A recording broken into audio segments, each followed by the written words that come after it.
मैं आपको बिल्कुल सिंपल तरीके से एकदम सॉफ्ट और टेस्टी बटाटा पोहा बनाना बताती हूँ कैसे बनाया जाता है। इसे आप सुबह ब्रेकफास्ट में बना सकते हैं या हल्की फुल्की भूख लगी है तब भी आप इसको बना करके खा सकते हैं और ये खाने में तो बहुत ही ज़्यादा टेस्टी लगता है और आप सभी को बहुत ज़्यादा पसंद भी आएगा। तो चलिए देख लेते हैं इसे कैसे बनाया जाता है। बटाटा पोहा बनाने के लिए ये हमने 3 कप पोहा लिया है। ये हमने जाड़ा पोहा लिया है। ये ना ही ज़्यादा मोटा होता है और ना ही ज़्यादा पतला। सबसे पहले हम पोहे को धो लेते हैं। इसके लिए ये हमने एक बॉल लिया है। अब हम बॉल के ऊपर चलनी रख देते हैं। अब जो हमने पोहा लिया था वो हम चलनी में डाल देते हैं। अब हम पोहे के ऊपर पानी डाल देते हैं। पोहा धोने से क्या हुआ कि पोहा थोड़ा सा सॉफ्ट हो जाएगा।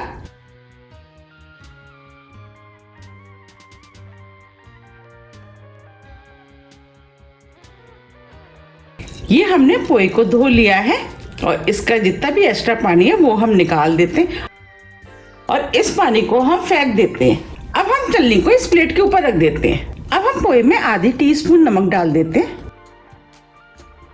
1/4 टीस्पून हल्दी पाउडर, 1 टीस्पून चीनी, आधा नींबू का रस। अब हम सभी चीजों को हल्के हाथों से मिक्स कर देते हैं। जब हम इन सब चीजों को डाल करके पोहा बनाते हैं तो पोहा बहुत ही ज्यादा टेस्टी बनके तैयार होता है। अब ये सभी चीजें अच्छे से मिक्स हो गई हैं। अब हम पोहे को 10 मिनट के लिए फूलने के लिए छोड़ देते हैं और आगे की तैयारी कर लेते हैं। हमने गैस पे पैन रख दिया है। अब हम इसके अंदर 2 टेबलस्पून ऑयल डाल देते हैं। आप ऑयल की जगह घी का भी इस्तेमाल कर सकते हैं। ऑयल को गर्म होने देते। ऑयल गर्म हो गया है। ये हमने आधा कप मूंगफली लिया वो डाल देते। अब हम मूंगफलियों को लगातार चलाते हुए मीडियम फ्लेम पे भून लेते हैं। अब ये मूंगफली भुन गई है और मूंगफली के अंदर से चटचट की आवाज भी आना शुरू हो गई है। अब हम मूंगफलियों को निकाल लेते हैं।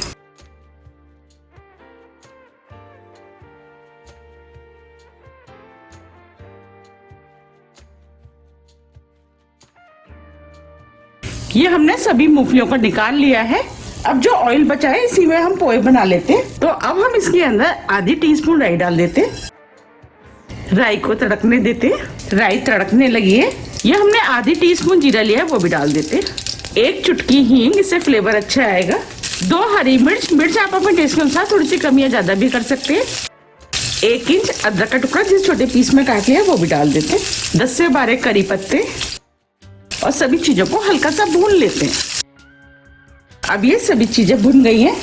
ये हमने 2 मीडियम साइज के आलू लिए जिसे हमने स्क्वायर पीस में काट लिया वो डाल देते हैं। अब हम आलूओं को मीडियम हाई फ्लेम पे हल्के गोल्डन कलर का होने तक भून लेते हैं। उससे क्या हुआ कि आलू के ऊपर हल्की सी क्रिस्पी सी कोटिंग हो जाएगी और आलू भी सॉफ्ट हो जाएंगे। अब आलू फ्राई हो गए, आलू के ऊपर क्रिस्पी सी कोटिंग भी आ गई है और आलू सॉफ्ट भी हो गए हैं। अब मैं आपको दिखा भी देती हूँ। देखिए हम फोक को आलू के अंदर डाल रहे हैं तो इजीली जा रहा है, इसका मतलब आलू बॉईल हो गए। ये हमने 1 मीडियम साइज की प्याज ली है, जिस छोटे पीस में काट लिया वो डाल देते हैं। अब हम प्याज को आलू के साथ 2 मिनट करीब भून लेते हैं। हमें इस प्याज को ज्यादा सॉफ्ट नहीं करना है, क्रंची ही रखना है। जब हम पोहे खाते हैं जब प्याज का क्रंच आता है तो खाने में ये प्याज बहुत ही ज्यादा टेस्टी लगती है। अब हम इसके अंदर 1/4 टीस्पून नमक डाल देते हैं। हमने नमक का इस्तेमाल पहले भी किया है, उसको ध्यान में रखते हुए आप नमक का इस्तेमाल करें। नमक आप अपने टेस्ट के अनुसार थोड़ा सा कम या ज्यादा भी कर सकते हैं। नमक को मिक्स कर देते हैं। 2 मिनट करीब हो गए हैं। अब ये प्याज भी सॉफ्ट हो गई है। जो हमने पोहे फूलने के लिए रखे थे वो भी फूल गए हैं। देखिए हम हाथ से दबा रहे हैं तो ये दब रहे हैं। बस हमें इसी टाइप के पोहे चाहिए। अब हम पोहे को इसके अंदर डाल देते हैं। पोहे को अच्छे से मिक्स कर लेते हैं। अब ये पोहे अच्छे से मिक्स हो गए हैं। अब जो हमने मूंगफली भुनी थी वो हम इसके अंदर डाल देते हैं। थोड़ा सा हरा धनिया। अब सभी चीज़ों को मिक्स कर लेते हैं। ये पोहे खाने में बहुत ही ज़्यादा टेस्टी लगते हैं। अगर आपको मेरी रेसिपी पसंद आ रही है तो आप ज़्यादा ज़्यादा फ्रेंड और फैमिली के साथ शेयर कीजिए, और अभी तक आपने मेरे चैनल को सब्सक्राइब नहीं किया है तो आप चैनल को भी सब्सक्राइब कर दीजिएगा और बेल आइकन को भी प्रेस कर दीजिएगा, जिससे कि मैं जब भी नई वीडियो अपलोड करूँ उसका नोटिफिकेशन आपको सबसे पहले आए। आप देख पा रहे कितने बढ़िया पोहे बने हैं। अब ये पोहे एकदम सॉफ्ट बने, इसके लिए अब हम इसके ऊपर थोड़ा सा पानी छिड़क देते हैं और पोहे को ढक देते हैं और 2 मिनट के लिए स्लो फ्लेम पे पकने देते हैं। इस तरीके से करने से पोहे बहुत ही ज्यादा सॉफ्ट और टेस्टी बनके तैयार होते हैं। 2 मिनट करीब हो गए हैं। अब ये पोहे भी बनके तैयार हो गए हैं। आप देख पा रहे कितने सॉफ्ट पोहे बनके तैयार हुए हैं। अब हम फ्लेम को ऑफ कर देते हैं। ये हमने 1 नींबू का रस लिया है, वो डाल देते हैं। थोड़ा सा हरा धनिया और सभी चीजों को मिक्स कर लेते हैं।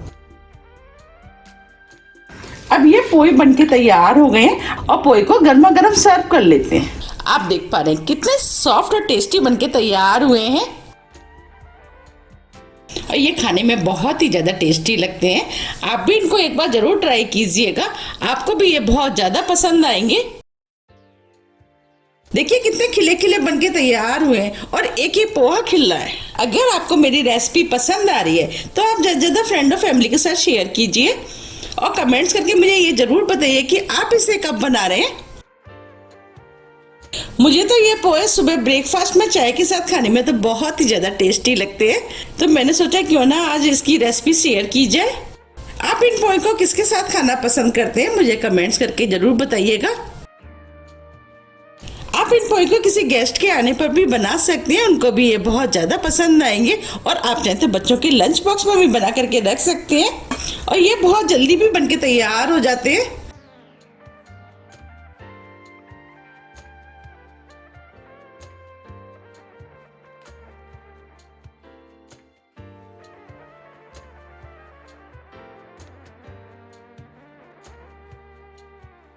अब हम थोड़ी सी मूंगफली से इसकी गार्निशिंग कर देते हैं।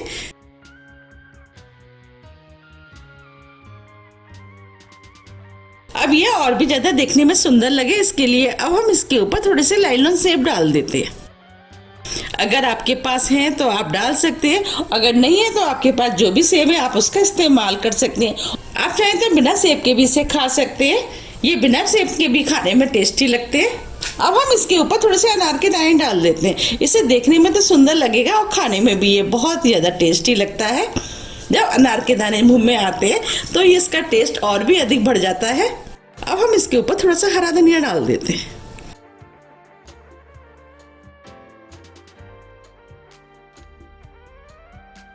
आप देख पा रहे हैं कितना बढ़िया बटाटा पोहा बनके तैयार हुआ है।